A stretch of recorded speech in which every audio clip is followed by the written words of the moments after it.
The seventh phase in the class photograph. Every Japanese school has old class photographs. Rows of students in uniforms, standing behind them, names written neatly below, memories frozen in time. Most people glance at them once and move on. But there is a legend whispered among certain photography clubs, school archivists, and former teachers. They say that somewhere in Japan there exists a class photograph with one student too many. Not a mistake, not a double exposure, not a prank, a real person, standing among the children, smiling, waiting. The legend began in 1983 at the middle school in Gifu Prefecture. At least that is the earliest version anyone can verify. The graduating class had gathered for their annual photograph, 6 rows of students. Teachers behind them, the principals in the center. Everything perfectly ordinary. The film was developed. Copies were distributed. No one noticed anything unusual until 3 months later, a student named Kazuo was looking through the photograph while preparing a graduation scrapbook. Something felt wrong. He counted the students, then counted again. The number exceeded the class roster by 1. At first, he assumed he had miscounted, but the extra student remained, a boy standing in the 4th row. Dark hair, school uniform, pleasant smile. Entirely unremarkable. The problem was that nobody recognized him. Kazuo was classmate. No one knew his name. Teachers insisted he had never attended the school. The principal claimed he had never seen the boy before. Yet there he stood, perfectly integrated into the photograph. Not hidden, not distorted, not ghostly, as though he had belonged there all along. The matter was eventually forgotten. Then strange things began happening. Students who owned copies of the photograph reported noticing small changes. The unknown boy appeared slightly different each time they looked. Perhaps his smile widened, perhaps his posture shifted, perhaps he seemed closer than before. These were subtle, impossible to prove, yet deeply unsettling. One girl became so frightened she burned her copy. Another threw hers into a river. Within a year, every known copy had disappeared, some lost, some destroyed, some simply misplaced. The story might have ended there, except similar incidents began appearing elsewhere. Different schools, different decades, always the same pattern. An extra student, a face nobody remembered, and a growing sense that the photograph was changing. Researchers eventually gave the unknown figure a nickname, the seventh face. The name came from a peculiar detail. Witnesses constantly reported noticing him only after looking at the photograph at least 7 times.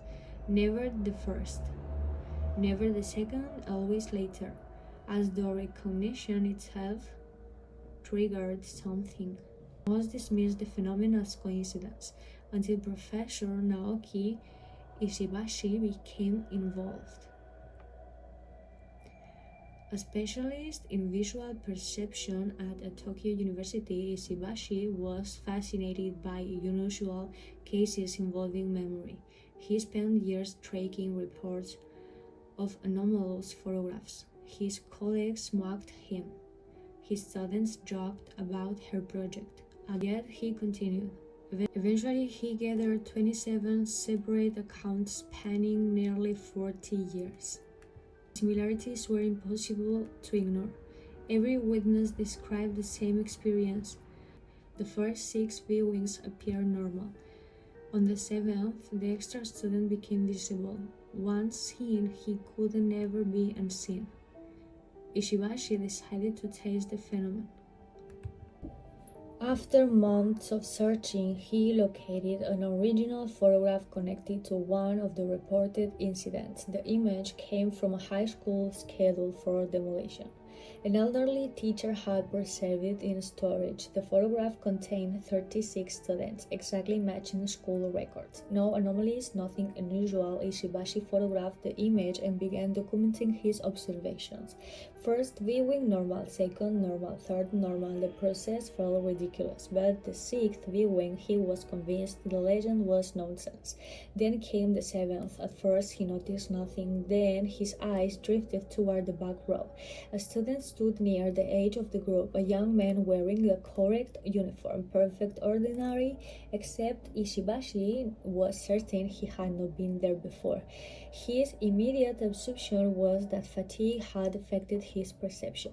Yet when he counted the students, there were now 37, not 36, 37. He checked the original school records, 36 names, 36 students, but 37 faces. The professor later described the sensation in his private journal. It was not fear, it was embarrassment, the feeling that reality had caught me making a mistake.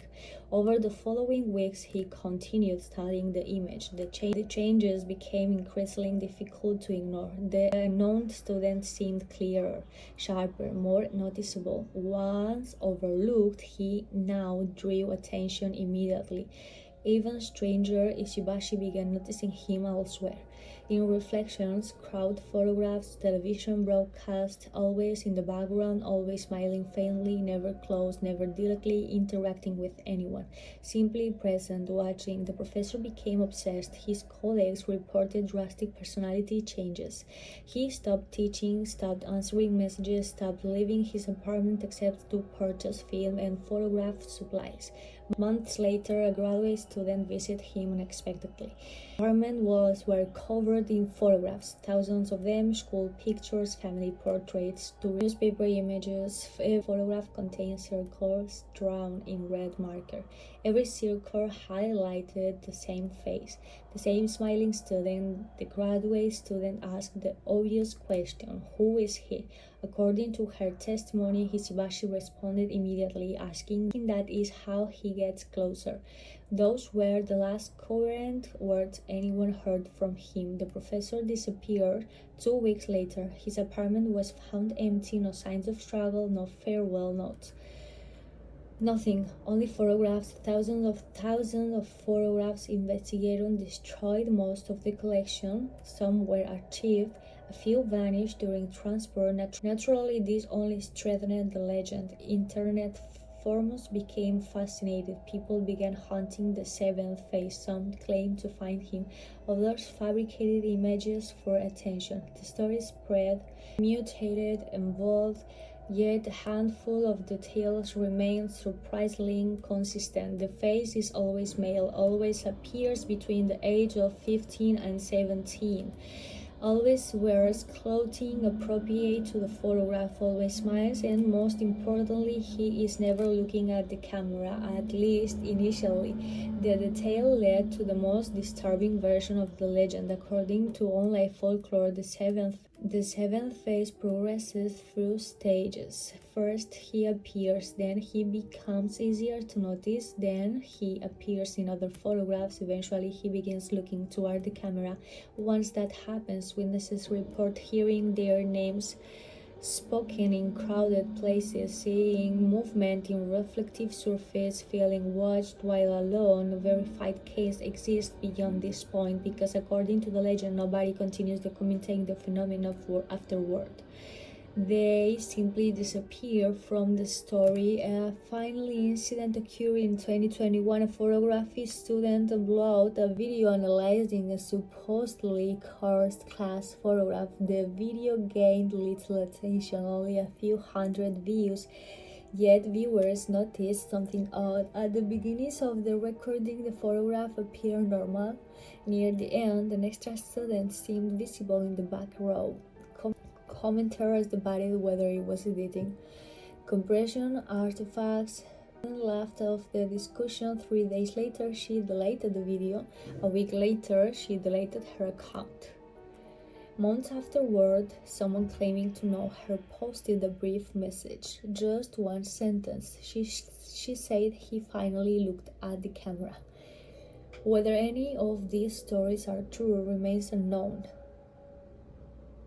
Most experts dismiss the legend as a combination of suggestion, memory distortion, and internet folklore. They point out that once people expect to find an anomaly, they often do. And perhaps they are right.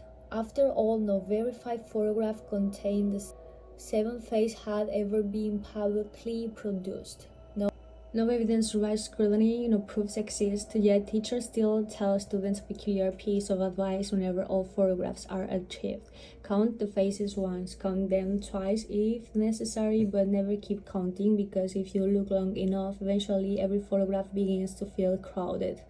And somewhere among the familiar faces, you may notice someone you do not remember meeting, someone who appears to have been there from the beginning, smiling passionately, waiting for you to notice him for the seventh time.